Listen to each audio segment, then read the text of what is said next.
There's so many different fires happening and so many different communities are affected, and some are feeling it more because of their personal ties to that community, right?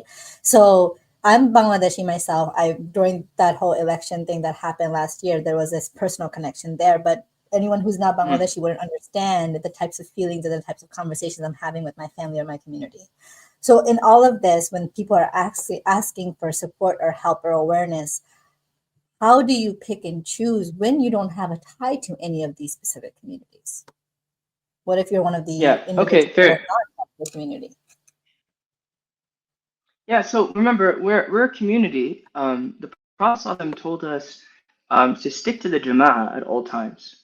You know, even if we don't always agree with the Jama'ah, there's a benefit in sticking with the dominant kind of messaging of the the Ummah and the community. So, you know, if you're American, what is the landscape, you know, in American Islam? What are the majority of leaders telling us to prioritize?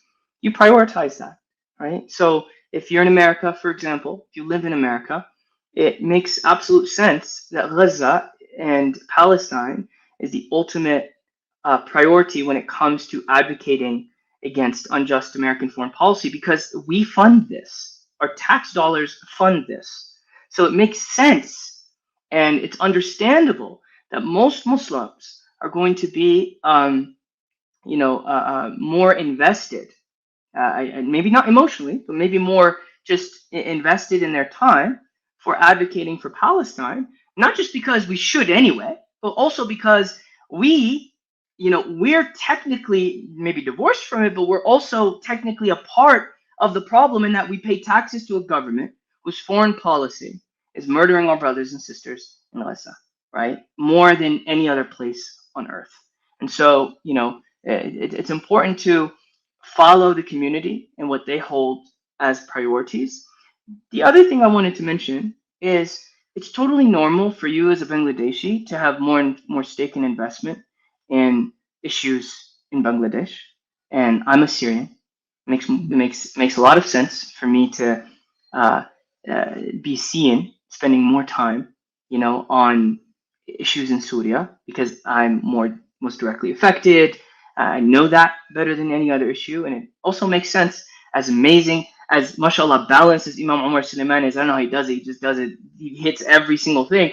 It makes sense that Imam Omar Suleiman, as a Palestinian American, right, is really the face of the advocacy for Palestine. All that makes sense, and it's weird that we feel that that's wrong. The Prophet ﷺ was an Arab. The Prophet ﷺ was an Arab. When he was received revelation, you know, and you know he was declared, you know, in his message to go and spread the message, and he was a prophet that now had the mission of guiding people. Okay, he didn't go to like Persia. Why? Because he's an Arab. Naturally, he focused on those, number one, he had most influence around, and number two, his people that he felt, you know, the closest proximity to, right? So that's not inherently wrong. What becomes problematic is that because I'm Syrian, I turn a completely blind eye to other forms of suffering. No, that is problematic. And this is why we said in your dua, you should include anything that Allah has given you attention to. All right? So if you are scrolling on social media and you saw, subhanAllah, about the California wildfires, but you live in Bangladesh, the least that you could do is just say, oh Allah, help them. Oh Allah, bring them relief. Right? You're scrolling through social media and you saw what happened in Bangladesh, mashallah. So a lot of people were celebrating that. And you know nothing about Bangladesh. Oh Allah, make this time, the time that comes after, more beautiful. Help them, give them relief, help them process their grief, give them blessings. That's the least that we could do. No one's asking you to be like, all right, so I need to now be an expert on Bangladesh because I just saw something on it on social media. We ask you not to do that, please. It's like it's gonna create more harm because it's gonna take more than a day for you to understand the realities, in the same way that with Syria, Everyone just, overnight thought they understood everything that we were going through and what happened.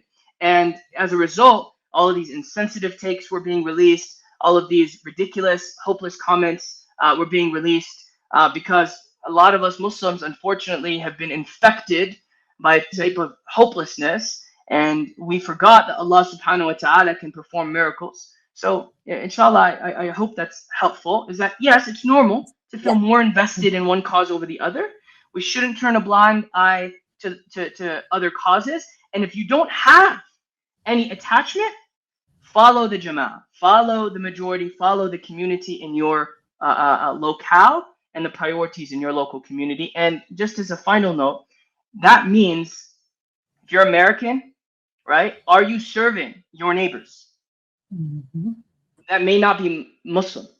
Okay, Mhm. remember that is our role in these lands. Is that we are there to bring love, peace, and guidance to those around us and serving them, right? Alleviating their issues. So it is problematic that if, oh, because I'm a Muslim, all of my focus is on issues abroad, and then at home my neighbor doesn't know my name. I'm not involved in the local soup kitchen, not even once in my life. I'm not involved in any service efforts for the local community. This is not the attitude of a Muslim either. Remember, if we're actually looking at the Sunnah, the priorities, those in your closest proximity. That's Yes. actually the Sunnah. My neighbor, my family, my local community, my local area and city, like that is the great priority. And then beyond that, we follow the community and the jama'ah, inshallah, in choosing. And it's normal that you're going to be inspired by one effort over another, in the same way that one organization like Celebrate Mercy is going to take a lot more of your money because you're more inspired by its vision. And that's totally normal because you love Celebrate Mercy and you As the love what next they do. slide is, as the next slide is donate towards Friday Gems. Thank That you, donate, Imama. donate to God. Exactly. Exactly.